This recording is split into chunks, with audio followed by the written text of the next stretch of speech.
All right, guys. I know I totally spilled on myself, but that's okay. So, how are you guys doing today? I'm going to go over water and the occult because this goes so much deeper than me just talking about mermaids and Sirius and star seeds. Our entire law system that governs money and commodity and exchange and whatnot was actually based on money. So, words are spells. We know this, right? And when you start to understand the banking system, words like currency, words like cash flow, liquid assets, those words are water words for a reason. Okay, here goes. So, your DNA is made up of water. It's a water molecule. Your DNA would fall apart if it didn't have water. It would literally fall apart. And Nassim Haramein talks about this a lot if you guys want to research this further. The water molecule controls the expression of your DNA, okay? When you understand what water can do, it really starts to make you think. Water holds memory. Water communicates. Water is an antenna.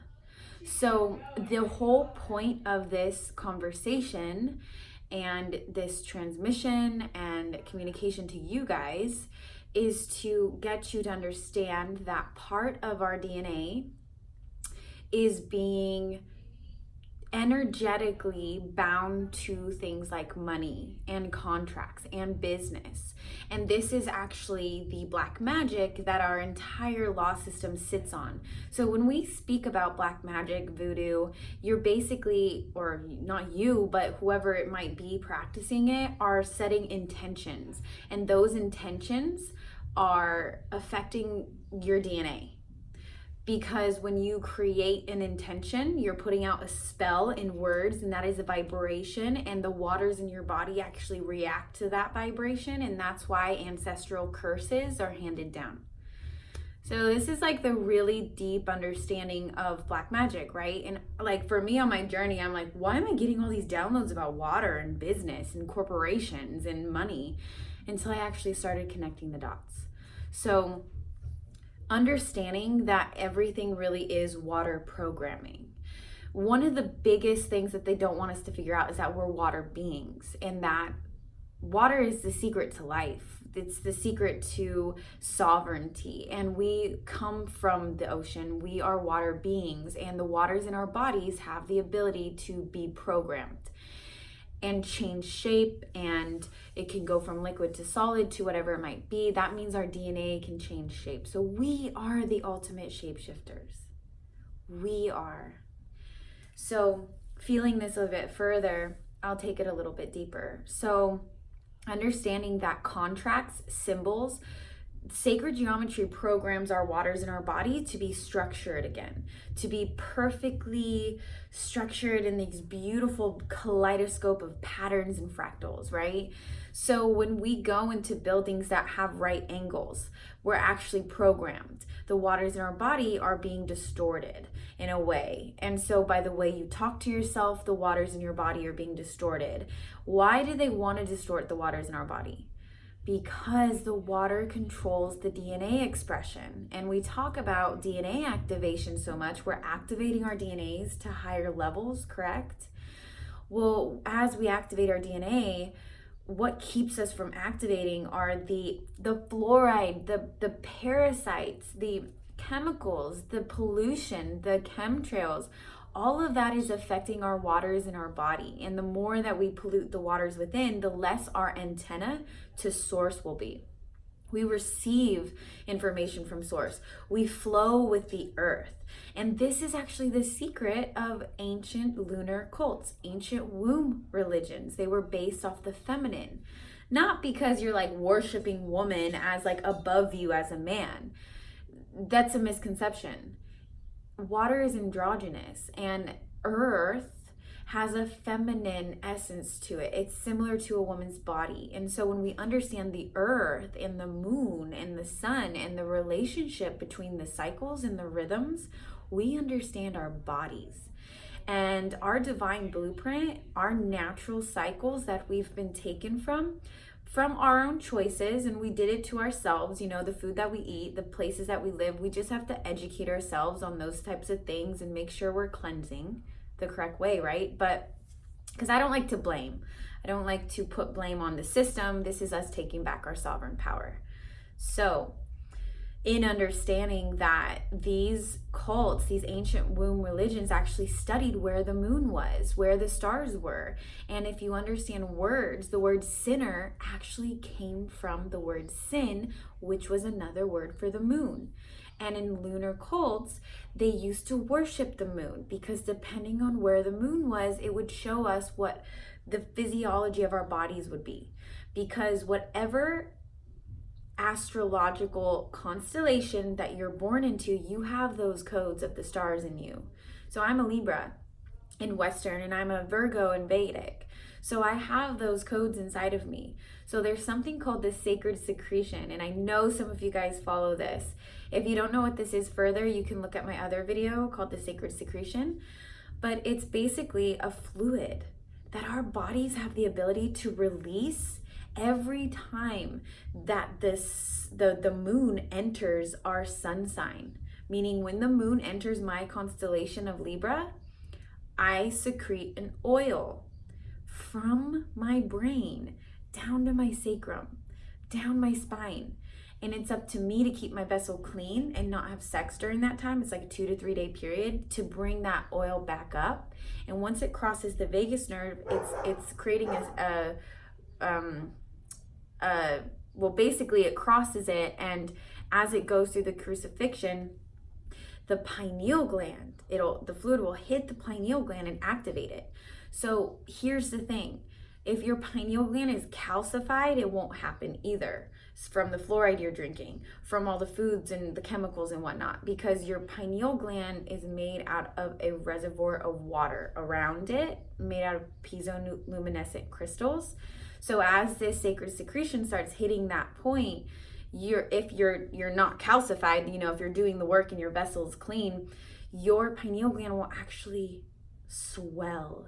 And as it swells, your pituitary gland are connected to the 3rd and 4th ventricles, and a fluid will literally flow out and you can drink from your own nectar. How crazy is that? This is the sacred water alchemy. This is so beautiful. Like, our bodies literally have the ability to eat itself. And these secretions happen all over the brain. And there's actually a yogi who the scientists were doing tests on. If you just look it up, he hadn't eaten in like 40 years, and they were asking him like, wow, how are you doing this? And he's like, I'm eating my secretion. And he literally put his fingers in the back of his throat when it was secreting and gave it to them, and it's made out of amino acids. Amino acids are the building blocks of the body. They are the proteins of the body. So he's literally eating his own protein. How cool is that?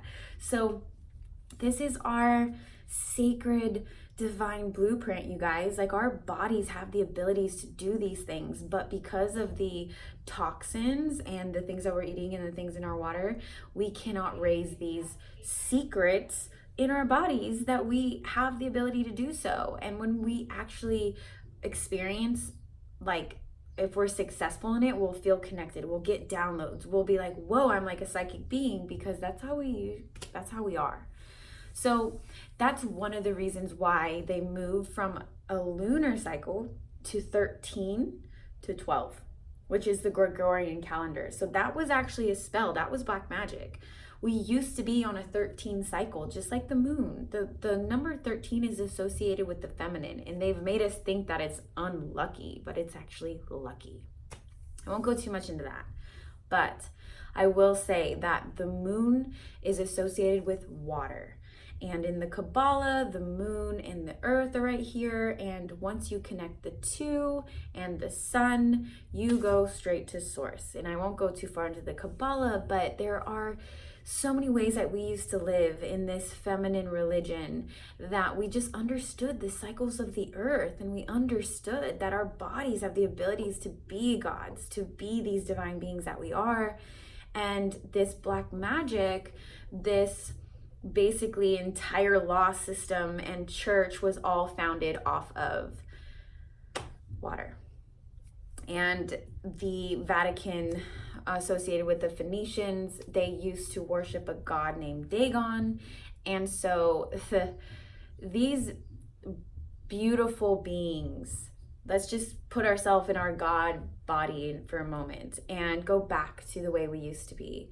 There's a tribe in Africa called the Dogon, and they said that these beings from Sirius visited them, these beings, mermaids, and they told them all the secrets of the stars. And so the Dogon tribe and were like experiencing these mer people, and then also the lunar, they experienced basically worshiping the lunar goddess as well, the goddess, which is water. There's so many sacred connections with water that we have. And so what happens is that as you start to wake up to this, you'll start to research mermaids more and actually look at the symbolism, but also look at it like my body went like, okay, here's symbolism, where's the science? And then I started doing word splicing, where you break down the etymology of words and the word origins, and making sure you're looking up the occult word origin, not just the word origin.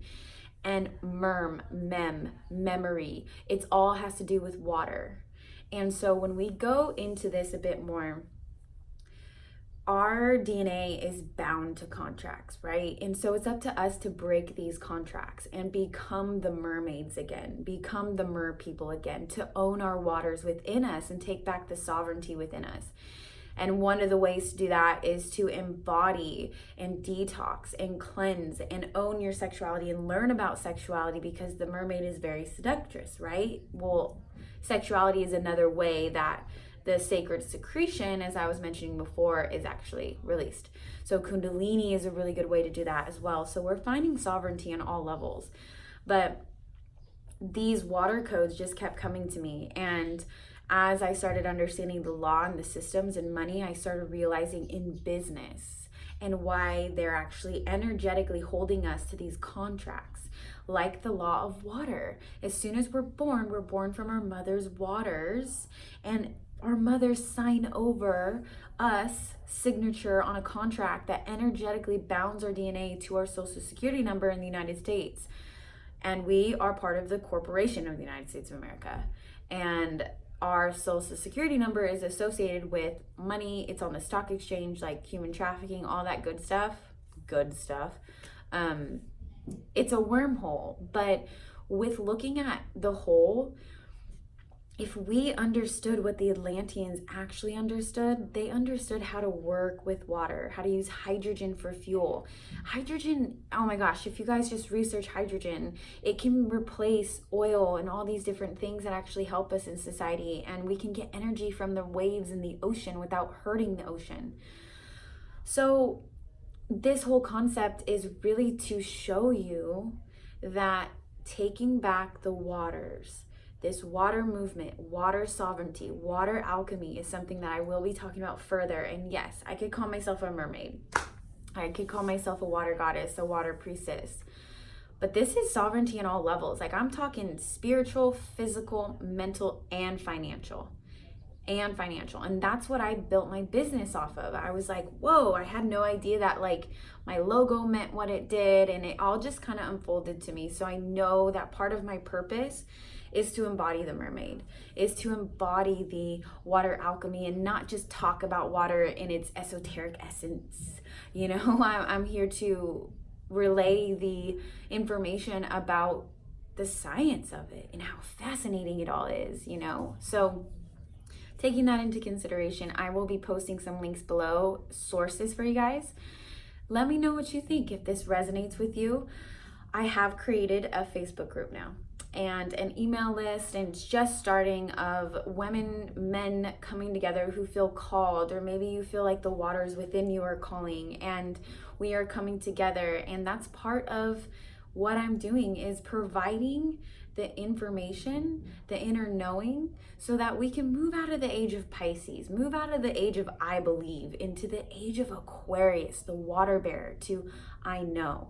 And only you know if you're a part of this water movement or not. And joining together in this, like, there are calls to action I've created. There are business opportunities. There are ways to cleanse your own body. I am giving people like the go-to how to take action on this, because I'm like, if this is my mission, this is my mission. Like, I'm doing it. I'm doing it, and it's ready to be birthed. And if you're one of the doulas, if you are one of the people that you feel birthed, contact me at joinjilly@gmail.com. You can also go to my website, thewaterpriestess.com, and this is just the beginning, you guys. I'm so excited. We are breaking the bonds of all the magic. No more. I'm sovereign. Love you guys.